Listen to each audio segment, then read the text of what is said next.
아멘. 함께 인사하겠습니다. 아시레 아시레. 오늘 우리는 시편 51편 1절로 19절까지 말씀과 또 요한일서 1장 9절까지 말씀을 통해서 하나님 마음에 합한 기도라고 하는 주제로 함께 은혜를 나누기를 원합니다. 하나님 마음에 합한 기도는, 기도의 핵심은 회개라고 말할 수 있을 것입니다. 우리는 지난 시간 어제 아침에 한나의 기도를 통해 하나님 앞에 마음을 쏟아 부을 때 얻게 되는 평강을 함께 묵상하며 나눴습니다. 그러나 아무리 간절한 기도라 할지라도 예수 그리스도께서 우리 죄를 위한 영원한 제사를 드리지 않았다면 아무 소용이 없음을 히브리서는 우리에게 말씀합니다. 예수 그리스도께서 이루신 속죄의 제사로 그가 흘리신 보혈의 공로를 힘입어 성소에 들어갈 담력을 얻게 되었다는 것이죠. 우리가 여러분 구약시대의 그 성막을 한번 상상해 보세요. 뜰이 있고 그 다음에 성소가 있고 지성소가 있어요. 지성소는 1년에 한 번 대제사장만 들어갈 수 있는 곳이죠. 그런데 여러분 그 지성소를 들어가거나 성소를 들어갈 때 아무나 들어갈 수 있었나요? 아무나 들어갈 수 없었어요. 그런데 예수 그리스도께서 십자가에서 단번에 제물이 되심으로 우리가 성소에 들어갈 수 있는 담력을 얻게 되었다는 거예요. 예수 그리스도께서 십자가에 못 박히시고 모든 것을 다 이루셨다라고 말씀하시기 이전과 그 이후의 차이는 무엇일까요? 그 이전에는 제사장들이 그 일들을 했어요. 그런데 우리가 예수 그리스도께서 그 일을 이루시고 난 이후에 우리에게 주어진 특권과 권세가 있어요. 그것이 뭐냐면 만인 제사장이라고 하는 거예요. 만인 제사장. 그래서 누구든지 예수 그리스도의 이름을 주로 부르며 하나님께 나아갈 수 있는 담력을 얻게 되었음을 알게 됩니다. 내가 여러분 이쁘기 때문에, 또 내가 여러분 멋지기 때문에, 똑똑하고 잘생겼기 때문에, 가문이 좋기 때문에 내가 나갈 수 있는 게 아니에요. 아무 가진 것이 없다 할지라도, 내가 누추하고 부족한 것이 많을지라도 그리스도의 이름 때문에 나아갈 수 있게 되었음을 우리에게 확실하게 말씀해 주셨다는 것입니다.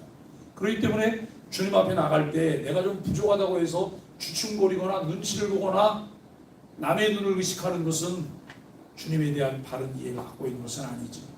우리가 누구든지 주님을 믿고 의지하면 주님의 이름 때문에 담력을 얻고 성소에 나갈 수가 있게 되었다고 하는 것입니다. 기도의 근거는 하나님과 우리 사이의 중보자로서 예수 그리스도께서 이루신 대속의 은혜인 것을 알게 됩니다. 그리스도 이름을 믿고 의지하는 사람이 기도할 수 있고, 그리스도께서 이루신 십자가의 의를 믿는 사람이 기도할 수 있습니다. 자신을 돌아보며 회개하는 기도가 빠진 기도는 하나님 마음에 합한 기도라고 할 수 없습니다. 기도의 핵심은 하나님과의 친밀한 교제지만 죄는 그 친밀한 관계를 무너뜨리는 장애물이기 때문에 그렇습니다. 우리가 여러분 아무것도 맡긴 것 없이 그냥 모든 관계 속에 불편함이 없다고 생각해 보세요. 그러면 사람을 볼 때 우리 표정이 어때요? 보면 그냥 기쁜 거예요. 안녕하세요 원사님, 안녕하세요 집사님, 안녕하세요 장로님, 목사님 잘 지내셨어요? 여러분 이렇게. 근데 내 마음에 뭔가 좀 거림직한 게 있어요. 목사님 이러고 그냥 인사하고 막 집사님 원사님 여러분 그러죠. 아니면 눈을 피한단 말이죠. 우리가 거리낌 없이 아무런 장애와 장벽 없이 내가 하나님께 나갈 수 있는 이유가 무엇일까요? 그리스도께서 나를 위하여 내 모든 죄를 씻어주셨음을 믿기 때문입니다. 이런 믿음을 가지고 우리가 하나님 앞에 나갈 수 있는 거예요. 여러분 어린아이와 같이 단순해지면 얼마나 좋을까요? 서로가 서로를 대할 때 거리낌 없이 막 앙금 남겨놓고 이러고 쳐다보는 거예요. 지난번에 그랬지? 에이? 여러분 이러면서 쳐다보. 거기에는 은혜가 없어요. 조그만 꼬맹이들을 보세요. 자기가 분명히 잘 못했거든요. 그런데 와갖고서는 뭐 저쪽에 삐져갖고 있다가 와갖고는 또 아무 일도 없었던 것처럼 아이들이 여러분 그렇게 대하고 말을 해요. 아이가 뻔뻔한 걸까요? 단순한 거예요. 단순한. 어른들은 너무나 복잡 미묘해요. 생각이 많으세요. 뭘 그렇게 많이 생각하는, 상대는 다 잊어버렸는데 나는 그냥 가지고 있어. 그러면 가서 내가 털어내야 되는 거잖아요. 우리가 정말 하나님과의 친밀한 관계를 무너뜨리는 장애물이 있음을 인식하는 거죠. 그러므로 하나님 마음에 합한 기도의 본질은 죄를 고백하는 것이고 하나님 앞에 정직하게 나아가는 회개의 기도인 것을 알게 됩니다. 오늘은 다윗의 회개 기도인 시편 51편을 중심으로 회개의 구체적인 실천과 그 결과를 살펴보고자 해요. 우리 여러분 너무 쉽게 회개하잖아요. 하나님 잘못했어요. 하나님 잘못했어요. 또 상대에게 내가 뭘 잘못했어. 미안해요. 여러분 그리고 나는 다 털어버렸다고 생각해요. 근데 상대는 피해자는 아무것도 해결이 안 됐거든요. 그럼 나 혼자 그냥 누르면서 아무 일도 없는 것처럼 가서 막 대해요. 이것도 불편한 현실이다라고 하는 것을 우리가 생각을 해보게 됩니다. 우리가 여러분 신약의 바울과 삭개오의 회개를 살펴보면서 이것이 구약의 율법이 가르친 바와 어떻게 연결되는지도 함께 묵상해 보는 것이 필요합니다. 첫째, 죄를 인정하는 정직함입니다. 오늘 시편 51편에 나오는 다윗은 어떤 사람입니까? 왕이잖아요. 그것도 대단한 왕이에요. 이스라엘이 두고두고 기억하고 자랑할 만한 여러분 위대한 왕이에요. 그런데 그 다윗이 간음과 살인의 무거운 죄를 범했습니다. 상상할 수 없는 범죄자였지만 하나님은 다윗을 사용하셨어요. 이새의 아들 다윗을 만나니 내 마음에 합한 자라고 말씀하세요. 여러분 이 사실을 보면 왜 이렇게 갸우뚱 아니 간음했잖아. 살인도 했잖아. 근데 하나님이 쓰신다고? 고개를 갸우뚱해요. 그리고 하나님 마음이 내가 이새의 아들 다윗을 만났는데 내 마음에 꼭 들었어. 이 말이 여러분 이해가 되세요? 이 과정 중에 어떤 일들이 있었길래 하나님께서 이렇게 말씀하시고 그를 사용하셨을까요? 여러분 다윗은 숨기거나 변명하지 않았어요. 얼마든지 은폐할 수도 있었고 그걸 조작할 수도 있었고 그리고 여러분 그것에 대해서 말하고 있는 선지자를 죽일 수 있는 하나님이 안 주신 권한도 그에게 있었어요. 그런데 그는 이렇게 고백합니다. 내 죄가 항상 내 앞에 있나이다. 내가 주께만 범죄하여 주의 목전에서 악을 행하였나이다 라고 말합니다. 나단 선지자가 그의 허물들을 그의 죄를 지적할 때 다윗은 그것을 인정했어요. 그리고 그 앞에 그가 여러분 자복하는 마음을 갖게 되었음을 알게 됩니다. 다윗은 자신의 죄가 단순히 사람에게 한 잘못이 아니라 하나님 앞에서의 반역임을 인정하는 거예요. 여기 반역이라고 하는 그 낱말을 사용을 했는데요. 이게 뭐냐면 죄를 짓는 것은 하나님의 주권을 거부하는 거예요. 하나님의 주권을 인정하지 않는 거예요. 하나님의 주권에 순종할 때 우리는 범죄할 수가 없잖아요. 그런데 우리는 연약하기 때문에 매번 범죄해요. 약하기 때문에 범죄하고 악하기 때문에 범죄하고. 그러면 범죄하지 않을 때는 언제예요? 은혜로울 때, 성령의 손에 붙들려서 성령님과 동행하고 있을 때 우리는 범죄로부터 멀어지게 되는 거죠.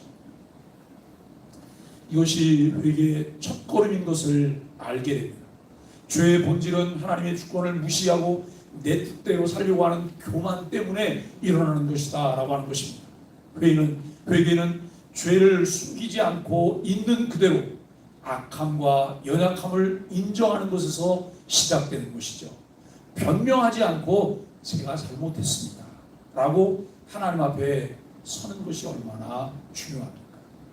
여러분 아이들 중에 보면 고집이 센 아이들이 있어요. 죽어도 잘못했다는 말을 하지 않아요. 여러분 그 아이에겐 옛날에, 요즘은 부모님들이 그렇게 아이들을 다루지 않지만 옛날에는 그렇게 고집이 센 아이에게는 여러분 뭐가 약이에요? 매가 약이에요. 매 이상 여러분 중요한 약이 없어요.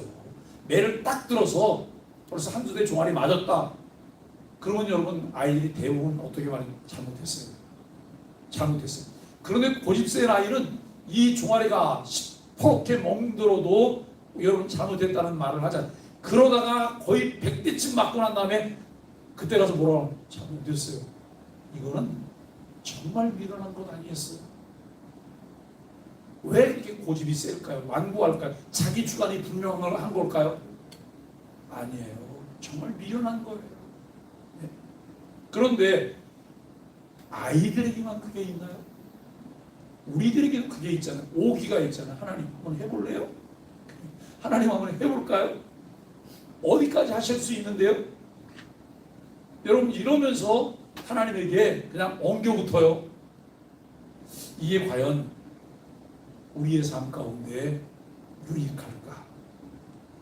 근데 상대가 몰라서 그럴까?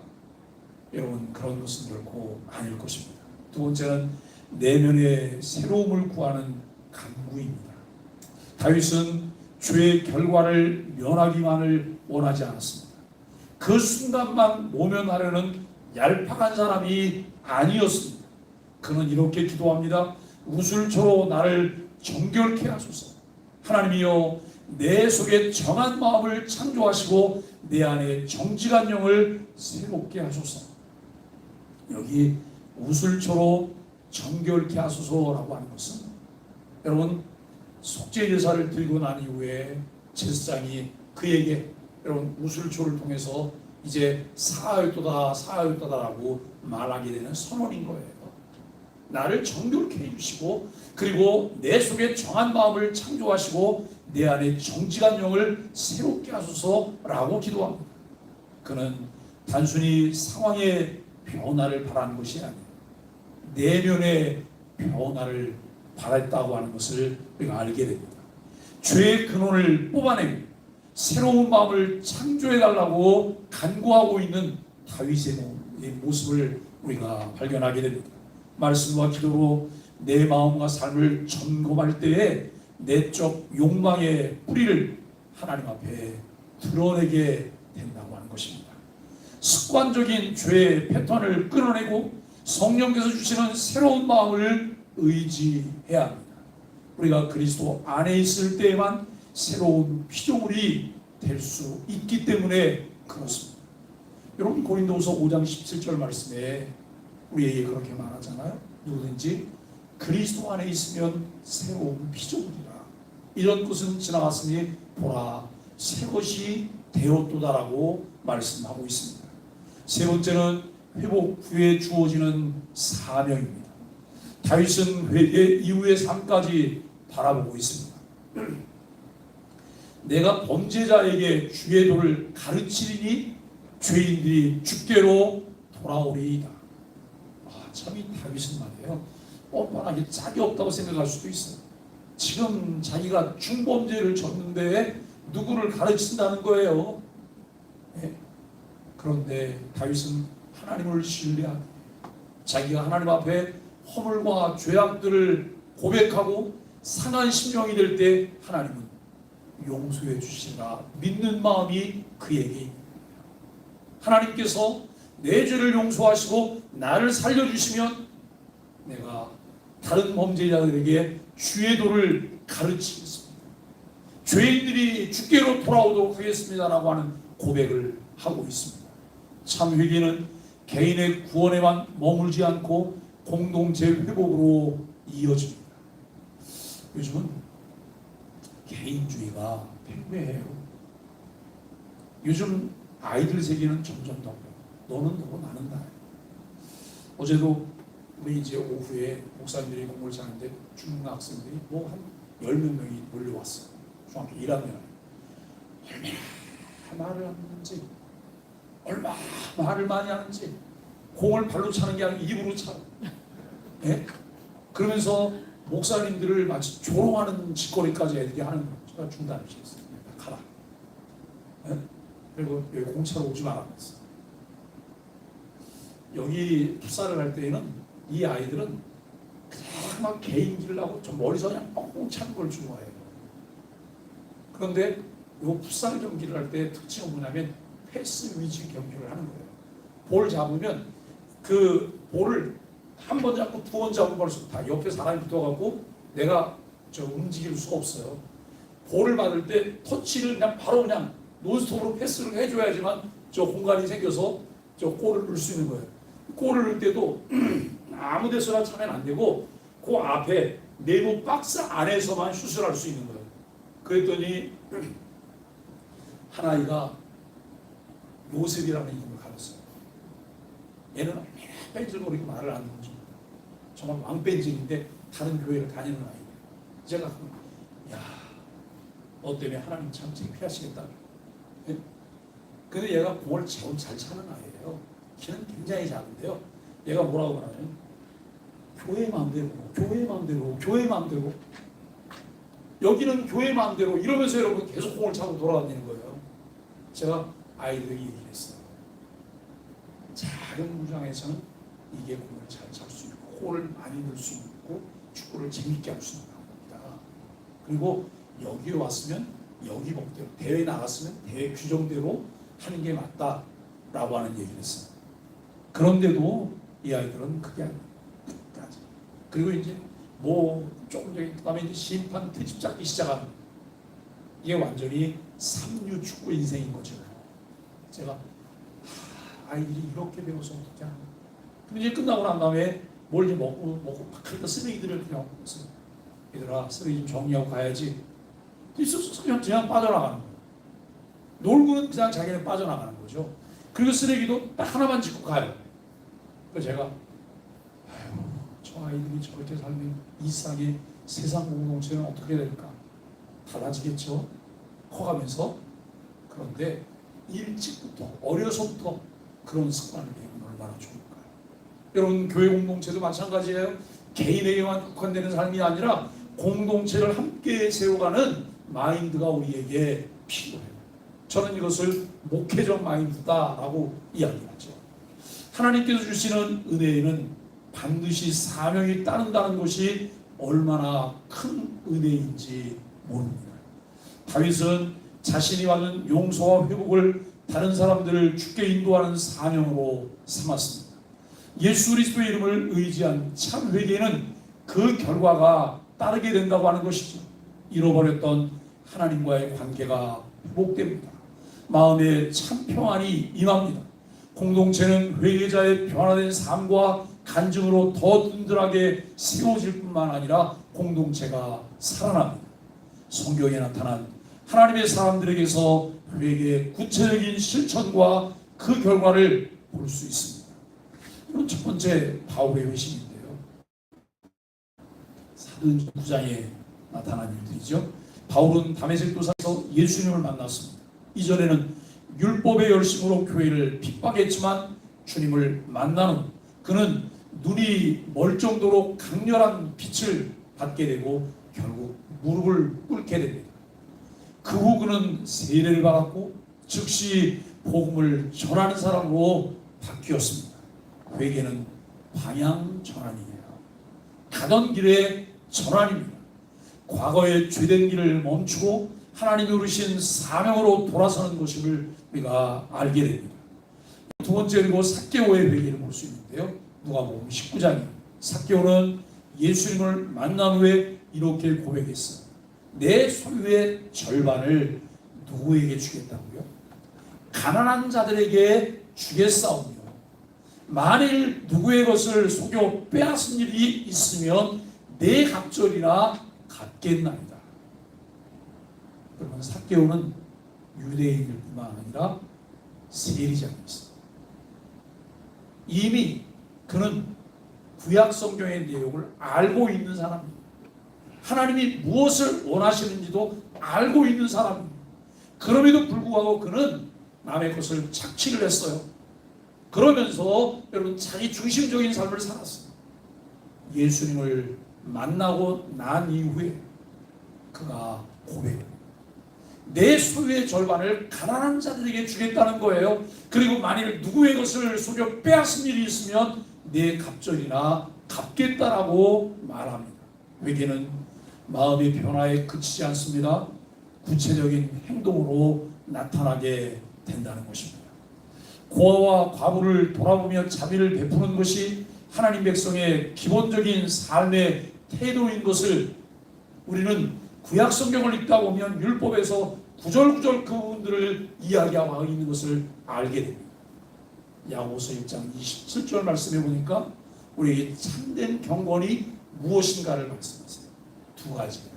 첫째, 자기를 지켜 세속에 물들지 않는 것. 두 번째, 고아와 과부를 돌아보는 것. 이것이 참된 경건의 삶이다라고 말하고 있습니다.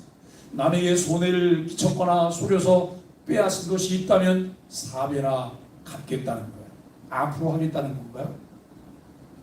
하나님, 앞으로 내가 남에게 손해를 끼치거나 속여서 빼앗는 일이 있으면 4배를 갚겠습니다 라고 여러분 말하는 걸까요?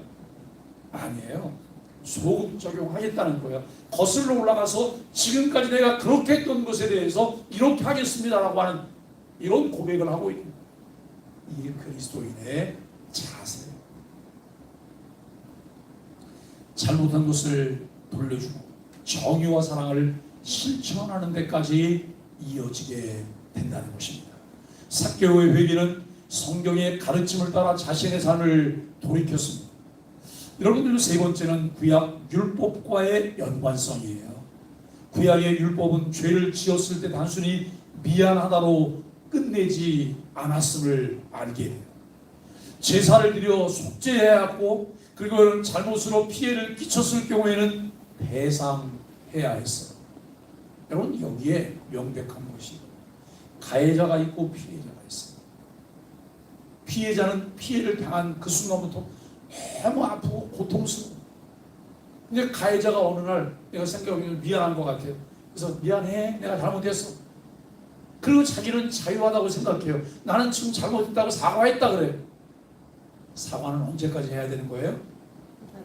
피해자가 받아들일 때까지. 피해자가 수용하고 용서할 때까지 여러분 사과해야 되는 거예요.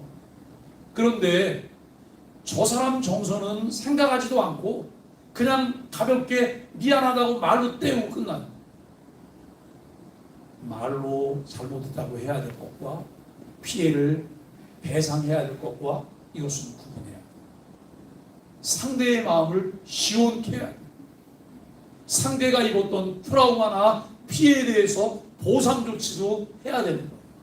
이것이 여러분 구약 성경이 우리에게 가르치고 있는 성경의 가르침입니다. 이는 회개가 단순한 감정적 뉘우침이 아니라 하나님 앞에서의 고백과 삶의 실제적인 변화를 요구한다는 것을 보여줍니다. 여러분, 신앙생활의 목적이 뭐예요? 신앙생활의 목적이 뭐지요?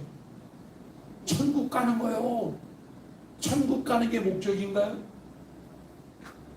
신앙생활의 목적은 거룩함이에요. 거룩함.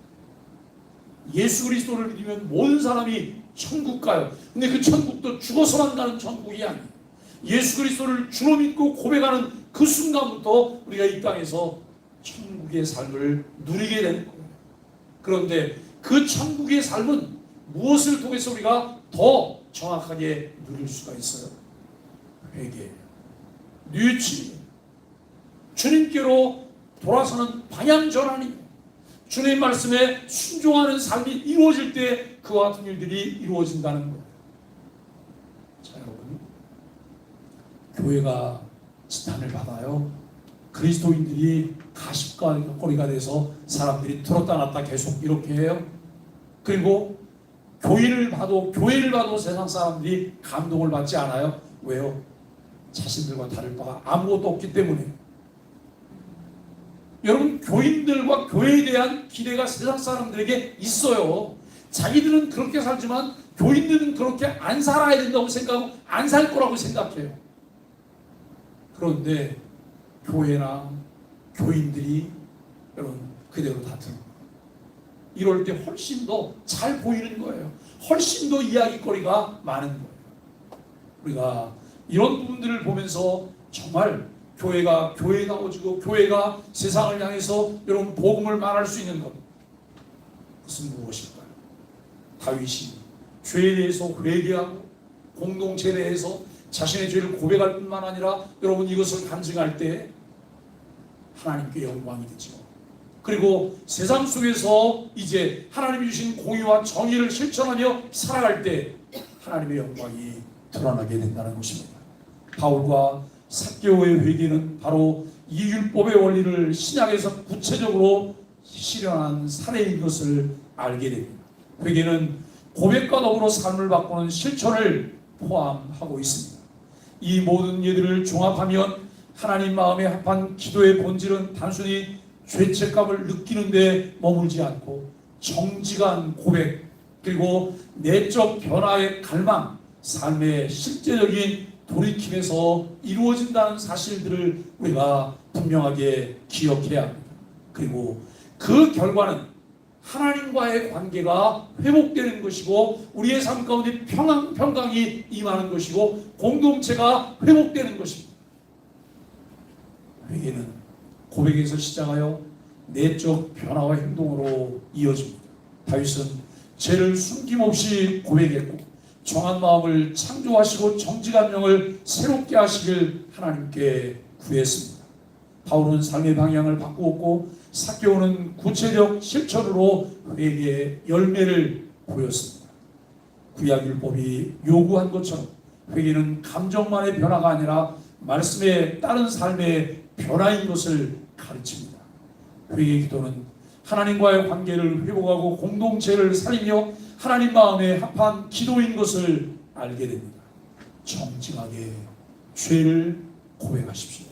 오늘 내 마음을 가로막는 죄를 구체적으로 조목조목 이름을 불러가면서 고백하는 일이 필요합니다. 삶으로 돌이키십시오. 바울처럼 방향을 바꾸고 삭개오처럼 구체적인 행동으로 우리의 삶을 증명하는 것, 이 일이 필요합니다. 회개의 은혜를 나누십시오. 회개한 자의 간증과 변화된 삶은 다른 사람을 주님께 돌아오게 할 수 있습니다. 여러분, 목회적 권면입니다. 회개는 은혜의 길입니다. 우리는 넘어지고 실패합니다. 그것도 자주 넘어지고 자주 실패합니다. 그러나 다윗, 바울, 삭개오의 삶은 우리에게 소망을 줍니다. 회개할 때 하나님은 다시 시작할 길을 우리에게 열어주십니다. 회개는 우리를 정죄의 자리에서 은혜의 자리로 옮겨놓습니다. 이것이 하나님 마음에 합한 기도의 복음인 것을 깨닫게 됩니다. 사랑하는 소망의 가족 여러분, 오늘 우리의 기도 속에 회개가 회복되기를 바랍니다. 만일 우리가 우리 죄를 자백하면 그는 미쁘시고 의로우사 우리 죄를 사하시며 우리를 모든 불의에서 깨끗하게 하실 것이라고 말씀합니다. 다윗처럼 죄를 정직히 고백하고 바울처럼 방향을 바꾸며 삭개오처럼 구체적인 실천으로 나아갈 수 있게 되기를 바랍니다. 구약의 율법이 요구했던 것처럼 우리의 회개도 말이 아니라 삶의 돌이킴으로 이어져야 합니다. 하나님은 죄인임을 고백하는 백성들의 회개하는 상한 심령을 멸시하지 않으신다라고 말씀하십니다. 오히려 기뻐 받으심을 말씀합니다. 자비하심으로 우리의 기도에 귀를 기울이시는 하나님 마음에 합한 자로 기도하는 소망의 하루들이 되시길 예수 그리스도 이름으로 간절히 축복합니다. 우리 함께 소망의 아침 기도를 드립니다. 주님, 제 안에 죄를 숨기지 않고 정직히 고백합니다. 제 안에 새 마음을 창조하시고 바울처럼 제 삶의 방향을 바꾸게 하소서. 삭개오처럼 회개의 열매를 맺게 하시고 구약의 말씀처럼 실제로 돌이키는 삶을 살게 하소서. 저의 회개가 공동체를 살리는 간증이 되게 하소서. 예수님의 이름으로 기도합니다. 아멘.